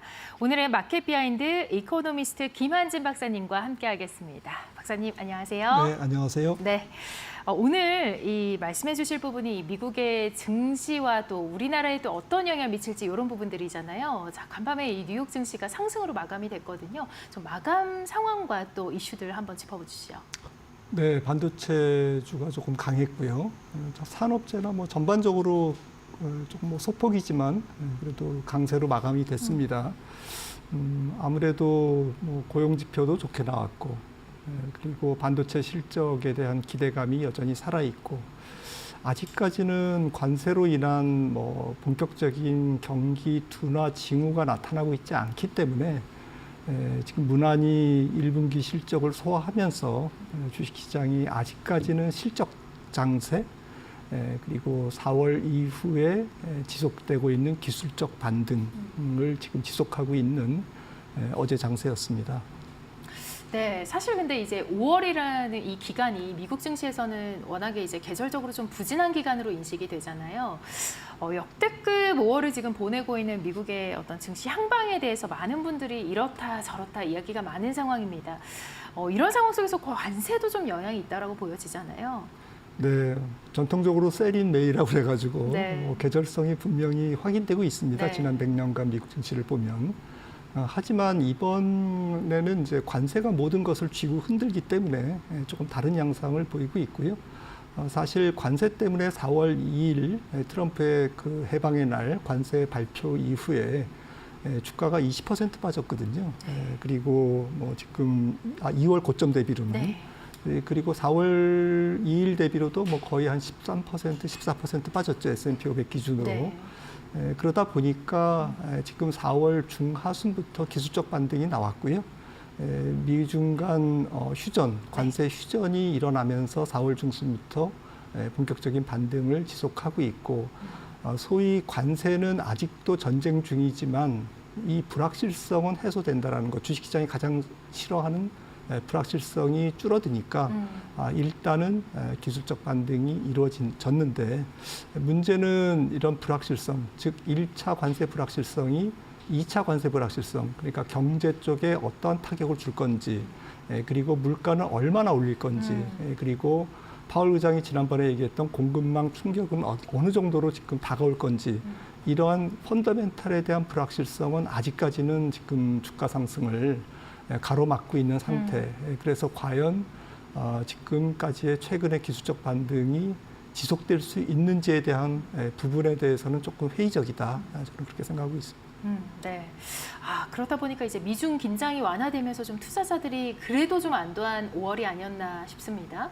자, 이런 속에서 갈등이 고조가 됐지만 이번 주에 미국과 중국 트럼프 대통령과 시진핑 국가주석이 통화를 통해서 대화를 할 가능성이 좀 나오고 있습니다. 투심이 이 때문에 좀 살아나는 게 아닌가 싶은데 관세 얘기가 참 많잖아요. 네. 이 관세 안에서도 좀 주목을 해야 될 만한 부분이 있을 것 같은데요. 네, 지난주에 뭐 보도가 됐습니다만은 일단 트럼프의 관세 정책이 법적 근거성에 대한 제동이 걸렸죠. 다행히 연방 순회 항소법원에서 일단은 뭐 계속해라라는 이제 가처분 금지 신청을 지금 뭐 받아들여 준 거죠. 네. 미국 정부를 이제 손을 들어줬는데 어쨌든 6월 9일까지 이 서류를 양쪽이 지금 제출하면서 지금 그 소를 낸 쪽은 이제 미국의 중소기업하고 이제 유통업체들이고요. 그 다음에 피고는 이제 미국 정부가 되겠죠. 그래서 6월 9일 날 한 번 더 이제 산을 넘어야 될 거고요. 순회법원에서 6월 중순까지 아마도 이제 그 방향성을 제시해 줄 거고요.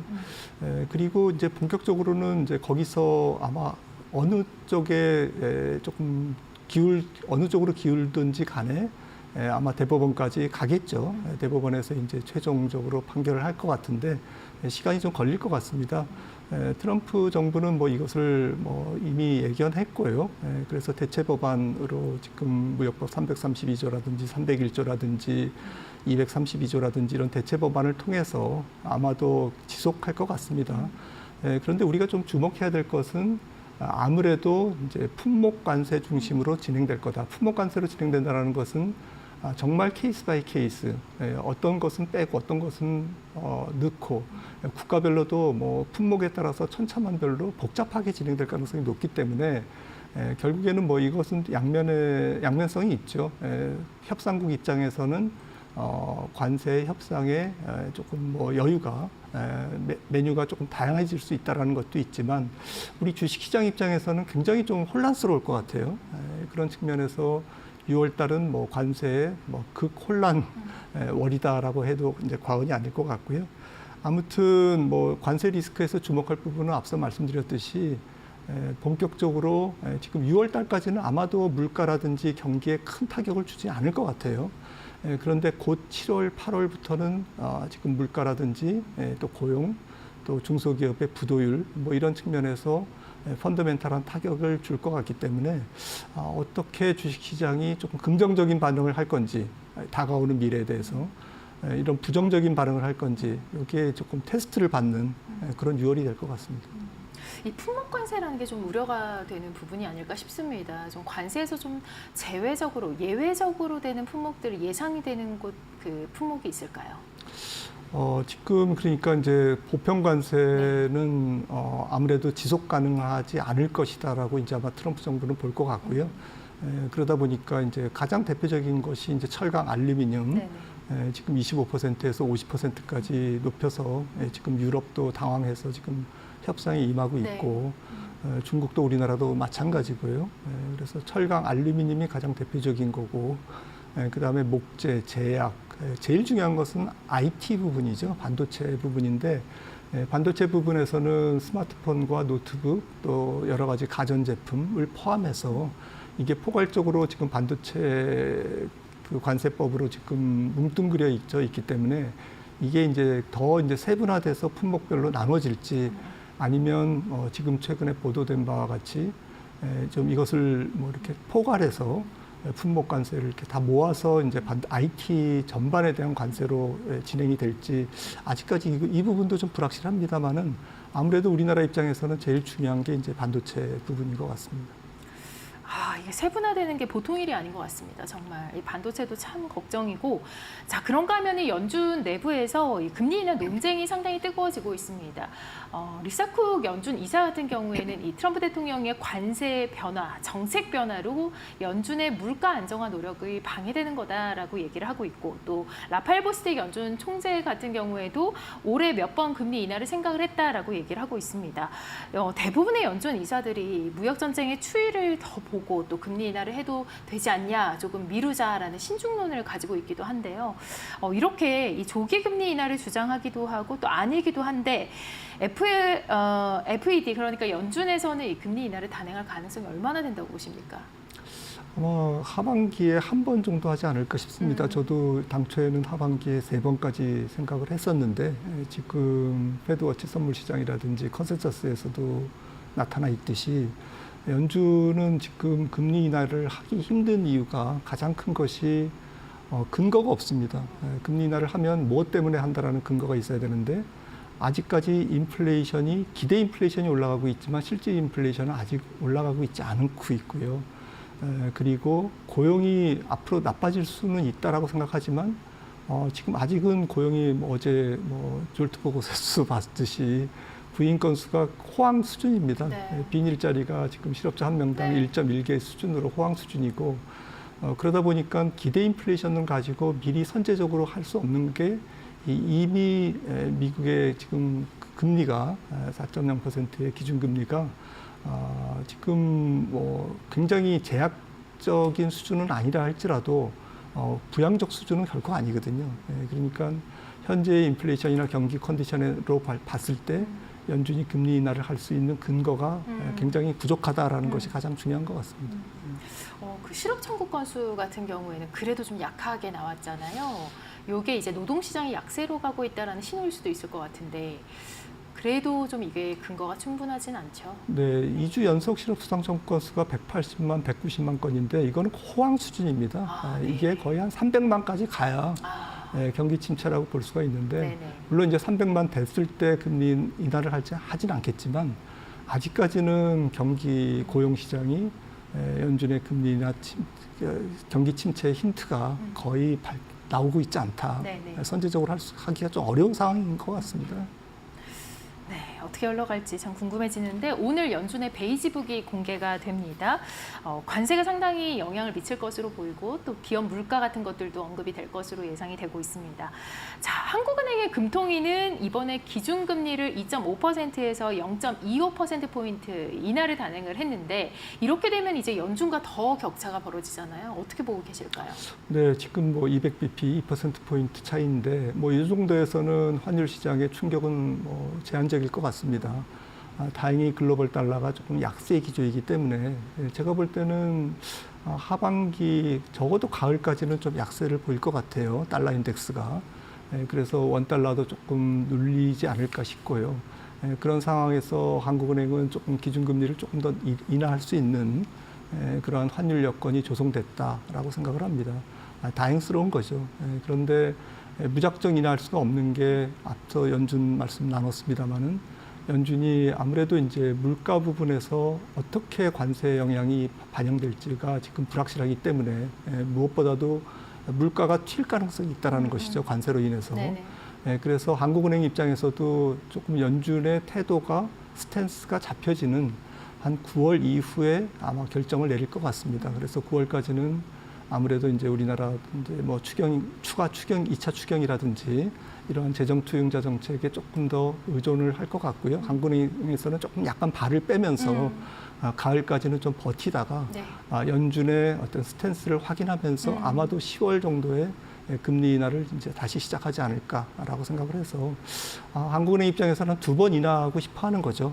그래서 우리나라 경기 측면에서는 내수 침체 측면에서는 아마도 10월과 12월 정도에 2번 인하하지 않을까 생각을 합니다. 네, 10월에서 12월로 지금 예측을 해주셨는데 사실 이제 얼마 전만 해도 9월이었거든요. 또 살짝 미뤄진 느낌이 약간은 들긴 합니다. 자, 그런데 이게 이 트럼프 행정부의 이 압력이 너무 심했나 봐요. 연준 의장 같은 경우에 이 사임설도 돌고 있기도 하거든요. 지금 알고 계실까요? 네. 그 부분도 상당히 이제 얼만큼 이제 연준이 신중하게 했는지에 대한 어떤 방증이 아닐까 싶기도 한데요. 네, 아니겠죠. 네, 내년까지 이제 파월 의장이 임기이기 때문에 네. 사임할 거는 뭐 약간 루머지 않을까 싶은 그렇죠. 생각이 네, 있는데 맞아요. 뭐 네. 모르겠습니다. 네. 자, 이제 일본으로 한번 넘어가 보겠습니다. 우에다 일본 은행 총재 추가 금리 인상 시사를 했는데 일본 금리 인상 가능성은 어떻게 얼마나 될까요? 일본도 관세에 대한 불확실성이 지금 경제 전반에 깔려 있기 때문에 네. 무작정 여기서 금리를 올리기는 조금 어렵지 않을까. 그래서 우에다 총재도 조금 한 발 뺐죠. 네. 그래서 그저께 뭐 발언을 했는데 참여연 보고에서 조금 신중하게 하겠다라고 지금 얘기를 하고 있고요. 네. 그 얘기는 뭐 일본은 뭐 통화 정책을 명확하게 이렇게 가이던스를 주지 않는 국가로 유명하기 때문에 100% 믿을 건 없습니다만은 제 생각에는 하반기에 인상을 해도 한 번 정도 그것도 한 가을 정도나 하지 않을까. 연준의 스탠스를 조금 보면서 하지 않을까. 그리고 엔달러가 지금 많이 내려와 있기 때문에 일본 입장에서는 관세 폭탄을 맞는 상태에서 엔화가 이렇게 계속 강세를 가면 수출 기업들에 부담을 줄 수 있기 때문에 아무래도 계속 이제 조금 미룰 것 같습니다. 금리 인상 시점을. 그리고 엔캐리 트레이드는 지난번 작년 두 번째 인상에서 이미 제가 볼 때는 7-80% 이상은 청산된 것 같습니다. 여기서 엔화가 조금 더 강세로 달러가 약세로 감으로써 이제 엔화가 135엔이나 이렇게 가면 물론 이제 자금이 환류되면서 안 일어날 것 같은 엔캐리도 청산이 되겠죠. 하지만 뭐 일본이 조금 환율에 대해서 조금 방어막을 140엔 정도로 칠 것으로 보이기 때문에 당분간 엔캐리 트레이드에 너무 스트레스를 받으실 필요는 없지 않나 싶습니다. 네. 그래도 우려 사항에서는 조금 거리를 둬도 괜찮다라는 얘기를 해주신 것 같습니다. 자, 최근 이 달러 환율 상당히 급격히 하락한 모습인데 앞으로의 전망은 어떻게 보실까요? 네, 한 1,300원대 초중반 쪽에서 조금 한번 시간을 끌 수도 있다. 그러니까 의외로 조금 환율이 원달러가 안정될 수 있다라고 저는 생각을 하고 있고요. 이거는 기존 스탠스에서 조금 바꾼 건데요. 아무래도 이제 글로벌 달러 인덱스가 미국의 재정 문제 또 국가 부채 문제가 조금 뭐 미국의 달러 자산에 대한 권위를 지금 상실시키는 그러한 측면. 그리고 전반적인 리얼머니 그러니까 연기금이라든지 국부펀드의 장기 펀드와 헤지 펀드 모두 지금 포지션을 일단은 조금 뒤로 빼고 있습니다. 이거는 그동안 트럼프가 이제 내세웠던 여러 가지 정책에 대한 실망감이 조금 환율 시장에 투영된 게 아닌가 싶고요. 크게 보면은 지난 아주 수년간 진행되었던 3차 달러 강세 때 30% 달러가 강세를 보였거든요. 거기에 따른 기술적인 좀 휴식기가 이번 하반기가 그런 휴식기에 해당된다. 그러니까 긴 달러 강세에 따른 조금 기술적인 조정기라고 이제 우리는 보는 게 좀 좋지 않을까 싶습니다. 이 달러 자산에 대한 권위를 상실했다라는 이야기가 정말 와닿는 것 같습니다. 아무래도 요즘 변동성이 워낙에 크다 보니까 하반기는 휴식기로 좀 넘어가지 않을까 싶은데 6월 새 정부가 출범을 했습니다. 이 부분이 또 증시에는 어떤 영향을 미칠지 상당히 궁금해집니다. 코스피 3천 갈 수 있을까요? 뭐 3천 가야죠. 사실 3천은 아무것도 아닌데 우리가 너무 위축돼 있는 것 같습니다. 정상적인 우리나라 밸류업 프로그램이 조금 리더십 있게 추진되고 그리고 관련된 뭐 상법이라든지 또 보완적인 제도 개선이 있다면 제 생각에는 기업 이익이 이 정도의 상태에서 밸류업만으로 저는 3,500 정도는 너끈하게 갈 수 있다고 생각을 하고 있고요. 앞서 말씀드렸듯이 만약에 환율이 조금 우리나라 경제 실력에 맞지 않은 부분입니다만은 1,300원 정도로 안착이 되면 아무래도 미국에 출장 갔던 여러 자금이 다시 이제 환류가 될 수 있거든요. 그래서 집 나간 자금이 다시 이제 환류가 되면서 코스피 상승에 조금 기여를 할 수도 있다. 물론 이제 외국인 매수에도 개입이 돼야 되겠지만요. 외국인 수급 다시 돌아올 수 있을까요? 펀더멘탈이 개선되는 부분이 한계가 있기 때문에 그 우왕좌왕한 그런 자본 이동을 하고 저는 보고 있습니다. 네. 그러니까 기술적이고 전술적이고 단기적이고 우왕좌왕한 외국인들의 간헐적인 매수 흐름은 기대할 수 있다. 네. 그 정도만 돼도 코스피 3천은 가능하다라고 생각을 합니다. 네, 달러에 대한 안착이 좀 필요할 것 같고 또 외국인 수급에 대한 또 믿음도 좀 필요할 것 같습니다. 자, 오늘 시장에 대해서 많이 알아봤는데요. 오늘은 이코노미스트 김한진 박사님과 함께했습니다. 박사님 고맙습니다. 네, 잠시 후에 마켓나우 1부가 시작됩니다. 시청해주신 여러분 고맙습니다.